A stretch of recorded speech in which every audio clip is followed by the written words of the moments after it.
Misteri raksasa 150 meter. Benarkah Nabi Ilyas 5 kali lebih tinggi dari Nabi Adam? Hai, sahabat satu pesan. Jangan lupa, kami upload video baru setiap hari jam 9 malam loh. Langsung saja ke bahasan kita kali ini. Sahabat satu pesan yang dirahmati Allah, siapkan hati dan pikiran Anda. Karena kisah yang akan kita selami kali ini bukan hanya tentang dakwah seorang nabi, tetapi tentang sebuah legenda yang mengguncang akal sehat. Sebuah riwayat yang beredar menyebutkan bahwa postur Nabi Allah Ilyas alaihi salam jauh melampaui batas nalar manusia. Sebuah riwayat kontroversial mengklaim Nabi Ilyas memiliki tinggi badan hingga 150 meter. Itu 5 kali lipat dari Nabi Adam alaihi salam. Bisakah Anda bayangkan tinggi 150 meter? Itu lebih tinggi dari menara pencakar langit modern. Mengapa sosok Nabi Ilyas dipenuhi kisah-kisah aneh, terutama klaim tentang postur raksasa, pertemuan tahunan dengan Nabi Khidir, atau bahkan statusnya yang diangkat menjadi malaikat manusia? Jawabannya terletak pada minimnya detail yang disajikan Al-Quran dan hadis sahih tentang beliau, sehingga kekosongan narasi ini kemudian diisi oleh cerita-cerita Israiliyat atau legenda kuno yang diselipkan ke dalam sejarah Islam. Kisah ini adalah perjuangan mencari kebenaran otentik di balik tabir mitos yang menakjubkan. Kita akan menentukan identitas beliau yang sejati. Nabi Ilyas diperkirakan hidup antara tahun 910 hingga 850 sebelum Masehi. Al-Quran hanya menyinggung beliau secara singkat dalam surah Al-An'am dan As-Saffat. Kita akan kupas tuntas perbedaan pendapat ulama. Apakah beliau sama dengan Nabi Idris? Atau apakah beliau adalah keturunan mulia dari Nabi Harun bin Imran, saudara kandung Nabi Musa alaihi salam, yang merupakan pendapat mayoritas ahli tafsir dan lebih kuat secara silsilah kenabian Bani Israel. Inilah jantung cerita. Nabi Ilyas diutus kepada kaum yang menyembah berhala yang dikenal sebagai Baal di sebuah kota bernama Baalbek. Kita akan menyaksikan perjuangan tanpa henti, ancaman pembunuhan, pelarian dramatis, mukjizat burung gagak, kekeringan 3 tahun yang mengerikan, dan bagaimana takdir membawanya bertemu dengan penerusnya, Nabi Ilyasa, dalam sebuah kisah yang penuh keajaiban dan keteguhan iman. Identitas dan silsilah sang Nabi. Sahabat satu pesan, mari kita mulai dengan mengurai identitasnya. Nabi Ilyas alaihi salam adalah seorang nabi dari Bani Israel. Jika kita melihat pada riwayat yang lebih kredibel, beliau bukanlah Nabi Idris. Nabi Idris hidup jauh sebelum era Nabi Nuh dan Nabi Ibrahim, sedangkan Nabi Ilyas secara jelas dikaitkan dengan keturunan kedua Nabi Agung tersebut. Para ahli tafsir sepakat bahwa beliau adalah keturunan yang berasal dari jalur kenabian Nabi Harun bin Imran.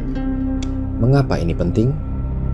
Nabi Harun, kakek moyang Nabi Ilyas, memiliki peran krusial di sisi Nabi Musa. Harun diangkat menjadi nabi untuk menjadi juru bicara Musa, karena Musa memiliki sedikit kesulitan dalam berbicara di hadapan Fir'aun dan Bani Israel. Harun dianugerahi kemampuan berbahasa yang luar biasa, merangkai kata-kata dengan fasih dan penuh hikmah. Jalur keturunan yang fasih dan berani berhadapan dengan kaum yang keras kepala inilah yang kemudian melahirkan Nabi Ilyas. Ilyas mewarisi semangat dakwah yang tidak gentar menghadapi kezaliman. Di dalam Al-Quran, surah Al-An'am, ayat 84 hingga 85, Nabi Ilyas disebutkan bersama-sama dengan para nabi lain, yang jelas-jelas merupakan keturunan Nuh dan Ibrahim. Ini semakin memperkuat pendapat bahwa secara kronologis dan silsilah, Ilyas tidak mungkin sama dengan Idris. Nabi Ilyas adalah penerus estafet tauhid dari Bani Israel, kota Baalbek dan berhala Baal yang megah. Panggung dakwah Nabi Ilyas adalah kota yang luar biasa makmur. Baalbek yang terletak di sebelah barat Damaskus kini berada di wilayah Lebanon. Namun, kemakmuran ini ternoda oleh kesyirikan yang parah.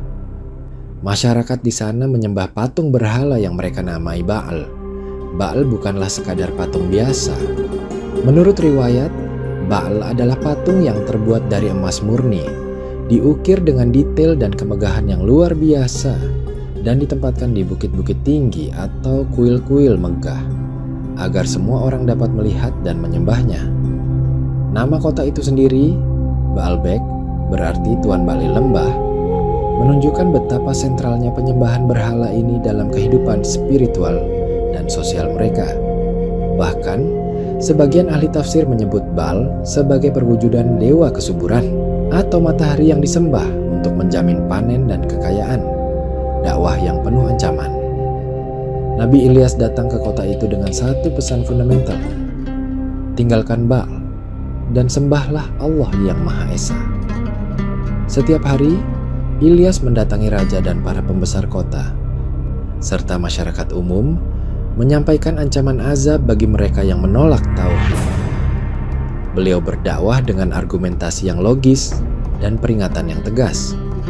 Namun, respon yang beliau terima adalah penolakan mentah-mentah, ejekan, dan penghinaan. Mereka menganggap Ilyas hanyalah pengganggu ketenangan dan kemakmuran mereka. Bayangkan kesabaran Nabi Ilyas. Beliau harus menyaksikan masyarakat yang kaya raya, namun hatinya miskin dari iman. Bertahun-tahun berlalu, dakwahnya hanya menghasilkan kejengkelan dan kebencian dari kaumnya. Mereka merasa risih dengan suara kebenaran yang terus-menerus mengingatkan mereka akan hari pembalasan. Puncak dari penolakan ini terjadi ketika putra raja jatuh sakit parah, penyakit yang tak kunjung sembuh. Dalam keputusasaan, raja mendatangi Ilyas. "Wahai Ilyas, menurutmu, apa yang harus kulakukan untuk anakku yang sekarat ini?" Tanya raja dengan nada yang bercampur antara keputusasaan dan rasa sebel. Ilyas menjawab dengan cerdas dan menohok. "Tanyakanlah kepada berhala-berhala yang kalian sembah.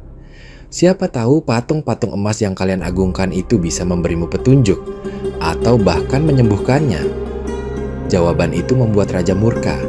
Bukan hanya raja, tetapi seluruh masyarakat pun bersekongkol.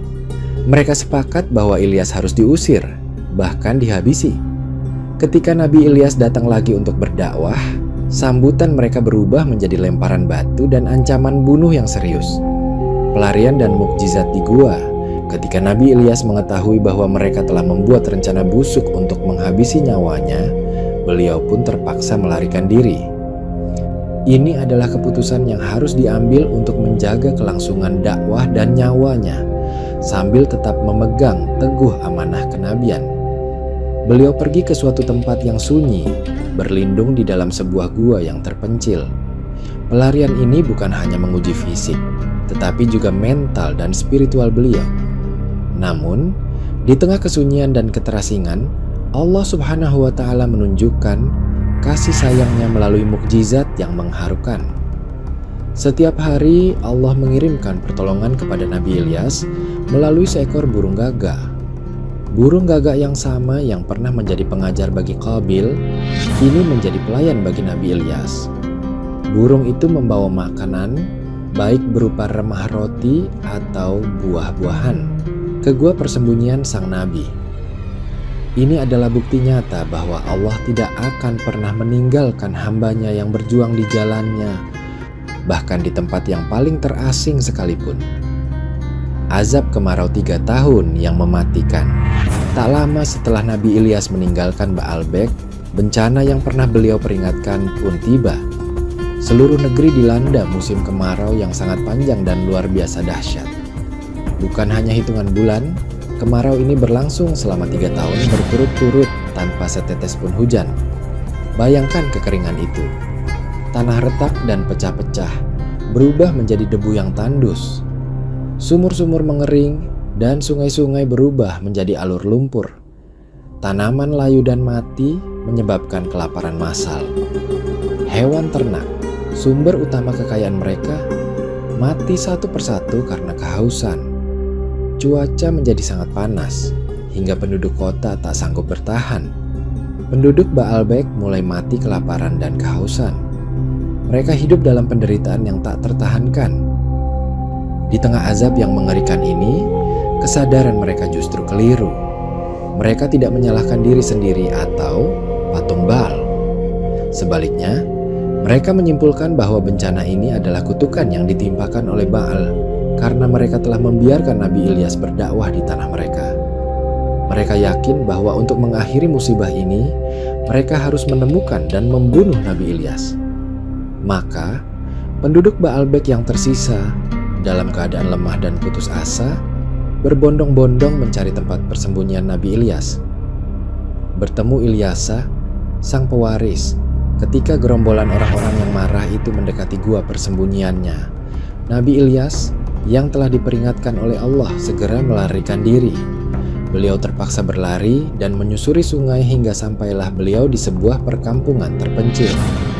Di sana, beliau menemukan sebuah rumah tua yang kecil. Dengan hati-hati, Nabi Ilyas mengetuk pintu dan mengucapkan salam. Seorang wanita tua yang ringkih membukakan pintu. Nabi Ilyas meminta izin untuk bersembunyi di dalam rumahnya. Dan wanita itu, meskipun miskin dan hidup dalam ketakutan, dengan ikhlas mengizinkannya. Di dalam rumah itu, Nabi Ilyas melihat seorang anak laki-laki anggota keluarga itu yang sedang sakit parah, terbaring tanpa daya. Pemandangan itu menggetarkan hati sang nabi. Sebagai nabi yang penuh kasih, Nabi Ilyas tidak menunggu.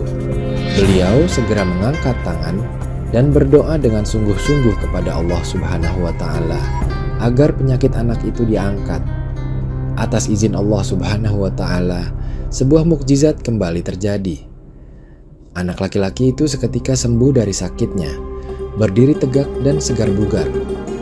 Anak yang disembuhkan itu bernama Ilyasa. Sejak hari itu, Ilyasa tidak pernah berpisah dari Nabi Ilyas. Hari-harinya diisi dengan menimba ilmu, belajar agama, dan melayani gurunya. Ilyas mendidiknya dengan penuh kesabaran dan kebijaksanaan, hingga pada akhirnya Allah Subhanahu wa Ta'ala mengangkat Ilyasa menjadi seorang nabi juga. Inilah Nabi Allah Ilyasa yang kisahnya akan kita bahas di lain waktu. Kembali ke Baalbek dan pengingkaran kedua singkat cerita. Setelah keadaan dirasa aman, terutama setelah Raja Zalim di negeri Baalbek meninggal dunia, Nabi Ilyas bersama dengan Nabi Ilyasa kembali ke kota itu. Mereka mendapati bahwa meskipun kemarau parah telah merenggut banyak nyawa, azab itu belumlah berakhir sepenuhnya. Nabi Ilyas kembali menawarkan perjanjian kepada kaumnya. Beliau berkata, "Aku bersaksi, aku tidak akan pernah berhenti berdakwah hingga kalian bersumpah untuk meninggalkan Baal, bertaubat kepada Allah, dan bersaksi bahwa tidak ada Tuhan selain Allah. Jika kalian lakukan, aku akan berdoa agar Allah mengakhiri azab kekeringan ini." Orang-orang yang putus asa, yang telah kehilangan segala-galanya, dan tidak tahu lagi kemana harus mencari pertolongan, terpaksa mengikuti saran Nabi Ilyas. Mereka mulai menghancurkan patung-patung Baal mereka dan bersumpah untuk bertobat. Setelah melihat pengakuan dan tindakan mereka, Nabi Ilyas pun menunaikan janjinya. Beliau berdoa kepada Allah Subhanahu wa Ta'ala dengan khusyuk. Tak lama kemudian, langit yang selama 3 tahun tertutup awan panas kini menurunkan hujan yang deras. Hujan membasahi bumi yang gersang, menghidupkan kembali mata air, dan membuat tanaman kembali subur. Penderitaan mereka pun berakhir. Namun, inilah bagian yang paling menyedihkan dari kisah ini. Ketika keadaan kembali normal, hati mereka kembali ke setelan pabrik kekafiran. Begitu hewan ternak mereka melimpah, kebun mereka menghasilkan panen, dan perut mereka kenyang, mereka melupakan janji suci mereka kepada Allah dan kembali menyembah berhala. Mereka kembali membuat patung-patung dan melanjutkan ritual penyembahan Baal. Nabi Ilyas pun sangat sedih dan marah. Beliau kembali berdoa kepada Allah untuk membuka hati kaumnya. Namun azab kemarau kembali menimpa. Kali ini jauh lebih parah dari sebelumnya. Di akhir kisah, Nabi Ilyas pun pergi meninggalkan kaumnya yang durhaka itu, membawa Nabi Ilyasa bersamanya. Riwayat palsu dan legenda raksasa sahabat satu pesan. Sekarang mari kita kembali ke inti misteri yang kita bahas di awal. Benarkah Nabi Ilyas memiliki postur 150 meter dan diangkat ke langit? Menurut riwayat, tak lama setelah beliau pergi meninggalkan kaumnya, beliau wafat dengan cara diangkat oleh Allah ke langit. Ada riwayat yang menyebutkan bahwa Nabi Ilyas berdoa kepada Allah untuk mencabut nyawanya karena kaumnya terlalu ingkar. Kemudian datanglah seekor makhluk berwarna merah seperti api yang kemudian dinaiki oleh Nabi Ilyas.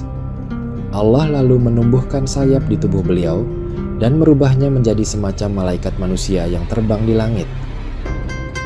Riwayat lain yang lebih heboh adalah kisah pertemuan tahunan Nabi Ilyas dan Nabi Khidir di Baitul Maqdis dan Mekah.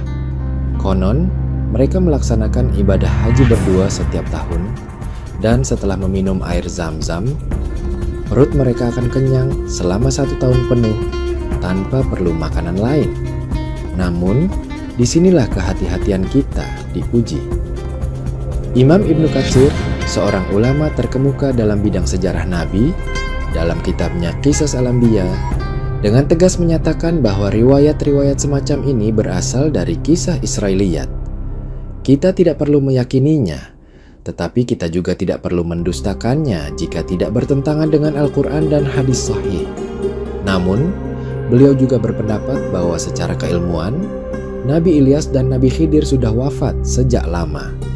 Kisah raksasa 150 meter raya. Kisah yang paling parah dan harus kita soroti adalah riwayat yang dikisahkan oleh Imam Al-Baihaqi dan Ibnu Katsir tentang pertemuan Nabi Ilyas dan Rasulullah Shallallahu Alaihi Wasallam. Riwayat ini menceritakan bahwa suatu hari Anas bin Malik mendengar doa yang sayup-sayup di suatu lembah. Doa itu memohon agar dijadikan umat Muhammad Shallallahu Alaihi Wasallam. Ketika Anas mendekati sumber suara, ia terkejut melihat seorang laki-laki yang tingginya mencapai 300 jira, hasta, yang setara dengan sekitar 150 meter.